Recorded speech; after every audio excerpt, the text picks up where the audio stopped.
కూటమి ప్రభుత్వం సూపర్ 6 హామీల మేరకు ఇచ్చిన హామీ ప్రకారం ప్రతి నిరుద్యోగికి 3,000 రూపాయలు నిరుద్యోగ భృతి అందించాలని డిమాండ్ చేస్తూ రాష్ట్ర వ్యాప్తంగా అన్ని జిల్లా కలెక్టరేట్లకి ర్యాలీలు నిర్వహించి అనంతరం వినతి పత్రాలు జిల్లా కలెక్టర్లకు అందించాలని జగన్మోహన్ రెడ్డి గారు పిలుపునిచ్చారు. దీనిలో భాగంగానే రాష్ట్రంలో ఉన్న విద్యార్థులు యువత ఈ కలెక్టరేట్ కార్యాలయాలకి కదం తొక్కి ఏదైతే చంద్రబాబు ప్రభుత్వం విద్యార్థుల జీవితాలతో చెలగాటమాడుతా ఉన్నాడో దానికి నిరసనగా విద్యార్థులు మరింత సమరశీలంగా ఉద్యమించాలని ముందుగా విద్యార్థి లోకానికి మేము పిలుపునిస్తా ఉన్నాం. వైఎస్ఆర్సీపీ విద్యార్థి విభాగం తరఫున ఇప్పటికే బడ్జెట్ ప్రవేశపెట్టారు. బడ్జెట్లో ఫీజు రీఎంబర్స్మెంట్ స్కాలర్షిప్లకి కూటమి ప్రభుత్వం కేవలం 2,644 కోట్ల రూపాయలు కేటాయించింది. ప్రతి సంవత్సరం వాస్తవంగా 3,900 కోట్ల రూపాయలు ఫీజు రీఎంబర్స్మెంట్ స్కాలర్షిప్లకి అవసరం. 2,800 కోట్లు రీఎంబర్స్మెంట్, 1,100 కోట్లు వసతి దీవెన అంటే స్కాలర్షిప్లకు ఇవ్వాలి. మొత్తం 3,900 కోట్లు ప్రతి ఏటా ఇవ్వాలి. గత బకాయిల్ని ప్రభుత్వం కేవలం 700 కోట్లు మాత్రమే విడుదల చేసింది. ఇంకా 3,200 కోట్ల రూపాయలు పెండింగ్ లో ఉన్నాయి. 2025-26 విద్యా సంవత్సరానికి 3,900 కోట్ల రూపాయలు అవసరమైతే ప్రభుత్వం ఇచ్చింది 2,644 కోట్లు. మొత్తం కలిపి ఇవ్వాల్సిన గత సంవత్సరం ప్రస్తుత సంవత్సరాలకి ఇవ్వాల్సిన ఫీజు రీఎంబర్స్మెంట్ స్కాలర్షిప్ బకాయిలు మొత్తం 7,100 కోట్ల రూపాయలు ఉన్నాయి. ప్రభుత్వం వీటిని కేవలం బడ్జెట్లో 2,644 కోట్లు మాత్రమే చూపించింది. పెండింగ్ బకాయిలు ఎప్పుడు ఇస్తారో ఇప్పటికీ స్పష్టత లేదు. మీరు ఫీజు చెల్లించకపోతే కాలేజీ యాజమాన్యాలుగా మేము సర్టిఫికెట్లు మీకు ఇవ్వము అని చెప్పేసి కాలేజీ యాజమాన్యాలు విద్యార్థులను ఒత్తిడి చేస్తా ఉన్నాయి. విద్యార్థుల తల్లిదండ్రులు అప్పులు చేసి బంగారం తాకట్టు పెట్టి కాలేజీలకి ఫీజు కట్టాల్సిన దుస్థితి ఈ ప్రభుత్వంలో ఏర్పడింది. గత జగన్మోహన్ రెడ్డి గారి 5 ఏళ్ల పాలనలో ఏ టర్మ్ ఫీజు ఏ నెలలో ఎప్పుడు ఇస్తారనేది చాలా స్పష్టంగా ముందే ప్రకటనలు ఇచ్చి పత్రికల్లో విద్యార్థుల తల్లిదండ్రుల ఖాతాల్లో జమ చేస్తే ఈరోజు కూటమి ప్రభుత్వం 9 నెలల పాలనా కాలంలో ఒక్క రూపాయి కూడా విద్యార్థులకి కనీసం ఖాతాల్లో కాదు కాలేజీలకు చెల్లిస్తామన్నారు. 9 నెలలైనా మీరు ఇచ్చింది కేవలం 700 కోట్లు. మరి ఎస్సీలకి సెంట్రల్ గవర్నమెంట్ 60% ఇస్తుంది. మరి పూర్తి స్థాయి ఫీజు విద్యార్థులకు ఒక టర్మ్ అందింది. మరి బీసీ అదేవిధంగా ఈబీసీ స్టూడెంట్స్ మైనార్టీ విద్యార్థులకి మీరు ఎందుకు చెల్లించలేకపోతా ఉన్నారు? బకాయిలు ఎప్పటిలోగా చెల్లిస్తామనే స్పష్టత మీకు లేదు.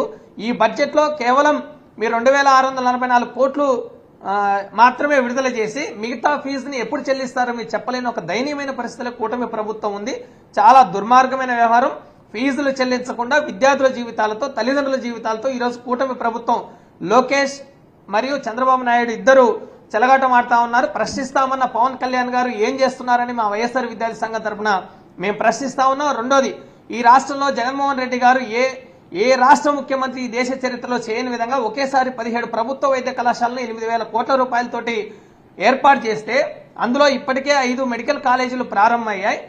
మిగతా కాలేజీలను ప్రారంభించి సీట్లు దేవాల్సిన ముఖ్యమంత్రి చంద్రబాబు నాయుడు గారు మా రాష్ట్రంలో ఏర్పాటు చేసిన 5 మెడికల్ కాలేజీలు కాకుండా మిగతా 12 మెడికల్ కాలేజీలు ఇవి జగన్ గారి ప్రభుత్వంలో ఏర్పాటు చేశారు కాబట్టి జగన్ ఏర్పాటు చేసిన వైద్య కళాశాలకు మాకు సంబంధం లేదు, మీరు సీట్లు ఇవ్వద్దని మెడికల్ కౌన్సిల్ ఆఫ్ ఇండియాకి లేఖ రాసిన ఘనత మొట్టమొదటి ముఖ్యమంత్రి చంద్రబాబు నాయుడు. ఆయన విద్యార్థి ద్రోహి, యువత ద్రోహి. 2,550 మెడికల్ సీట్లు ఈ రాష్ట్రానికి రావాలి, మిగతా మెడికల్ కాలేజీలకి వాటికి రాకుండా ఈరోజు మెడికల్ కౌన్సిల్ ఆఫ్ ఇండియాకి లేఖ రాసి పేద ప్రతిభావంతులైన విద్యార్థులు ఎవరైతే ఉన్నారో వాళ్ళందరి డాక్టర్ చదువులకి చాలా దుర్మార్గంగా ఆటంకంగా నిలిచిన చరిత్ర ఈరోజు చంద్రబాబు నాయుడు అంటే బాబు అంటేనే మోసం, బాబు షూరిటీ, మోసం గ్యారంటీ అనేది ఇప్పటికే అందరికీ తేటతెల్లమైంది.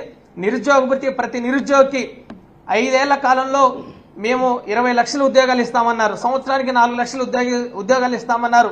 నారా లోకేష్ గారు స్పష్టంగా ప్రకటించారు, మేము జాబ్ క్యాలెండర్ ఇస్తామని ఊరూరా తిరిగి యువగలం పాదయాత్రలో ప్రకటించారు. మీరు జనవరిలో ప్రతి ఏటా జాబ్ క్యాలెండర్ అన్నారు. ఇప్పటికి జనవరి అయిపోయి 3 నెలలు అవుతా ఉంది, మీరు జాబ్ క్యాలెండర్ ఇవ్వలేదు. ఎప్పుడు ఏ నెలలో ఎన్ని జాబులు ఇస్తామో ఒక స్పష్టత మేము ఇస్తాము, జాబ్ క్యాలెండర్లో పొందుపరుస్తామని మీరు ఇచ్చిన హామీని ఇప్పటిదాకా అమలు చేయలేదు. ఉద్యోగాలు వచ్చేంత వరకు నిరుద్యోగ భృతి ఇస్తామన్నారు. ఏటా 3,000 రూపాయలు, నెలకి 3,000 రూపాయలు మీరు ప్రతి నిరుద్యోగికి నిరుద్యోగ భృతి ఇస్తానని నమ్మించి బడ్జెట్లో ఒక్క రూపాయి కూడా మీరు ప్రకటించకపోవడం అనేది చాలా దుర్మార్గం.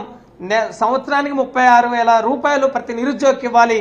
సంవత్సరానికి 7,000 కోట్ల రూపాయలు మీరు నిరుద్యోగ భృతి ఇవ్వాల్సిన పరిస్థితి ఉంది. ఇటువంటి పరిస్థితుల్లో నిరుద్యోగులను ఆదుకోవాల్సింది పోయి మీరు ఒక్క రూపాయి కూడా బడ్జెట్లో కేటాయించలేదంటే మీ ప్రభుత్వం నిరుద్యోగులకు వ్యతిరేకం, నిరుద్యోగులకి మొండి చేయి చూపింది, నిరుద్యోగులను దగా చేసింది అనేది ఈ రాష్ట్రంలో తేటతెల్లమవుతా ఉంది.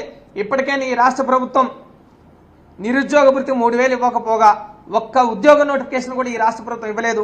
మెగా డిఎస్సి పేరుతో 16,347 పోస్టులు మీరు ప్రకటించి ఆ 16,347 పోస్టుల్లో కూడా 6,100 పోస్టులు గత జగన్మోహన్ రెడ్డి గారు డిఎస్సి వేస్తే 25,000 పోస్టుల ఖాళీలు ఉన్నాయి. జగన్మోహన్ రెడ్డి గారు నిరుద్యోగుల్ని చాలా దారుణంగా మోసం చేస్తున్నాడని మీరు మాటలు చెప్పి ప్రగల్భాలు పలికి అధికారం చేపట్టాక 16,347 పోస్టులతోటి మొట్టమొదటి సంతకం మెగా డిఎస్సి మీద మీరు సంతకం చేసి ఇప్పటి వరకు మీరు పరీక్ష తేదీలను కూడా ఎందుకు ప్రకటించలేదని మేము ప్రశ్నిస్తా ఉన్నాం. ఇది ఈ మెగా డిఎస్సి కాదు, ఇది దగా డిఎస్సి. ఈ రాష్ట్రంలో సుమారు 4 లక్షల మంది విద్యార్థులు టెట్ అర్హత సాధించి పరీక్ష కోసం ఎదురు చూస్తా ఉంటే మీరు కాలయాపన చేస్తా ఉన్నారు. మెగా డిఎస్సికి తేదీలు ప్రకటిస్తాం, మార్చిలో ఇస్తామన్నారు. ఈ రోజు మార్చి 10వ తారీఖు. మీరు ఎందుకు ఇప్పటిదాకా తేదీలు ప్రకటించలేకపోయారని మేము ప్రశ్నిస్తా ఉన్నాం.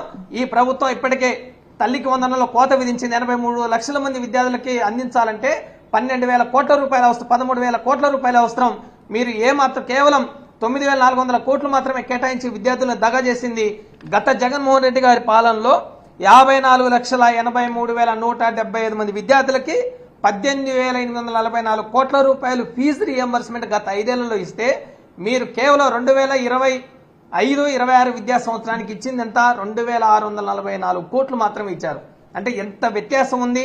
ఈ రాష్ట్ర ప్రభుత్వం అధికారం చేపట్టిన ఈ 9 నెలల కాలంలో పేద విద్యార్థులకి ప్రభుత్వ పాఠశాలలో ఇంగ్లీష్ మాధ్యమాన్ని రద్దు చేసి వారిని చాలా దుర్మార్గంగా వంచారు.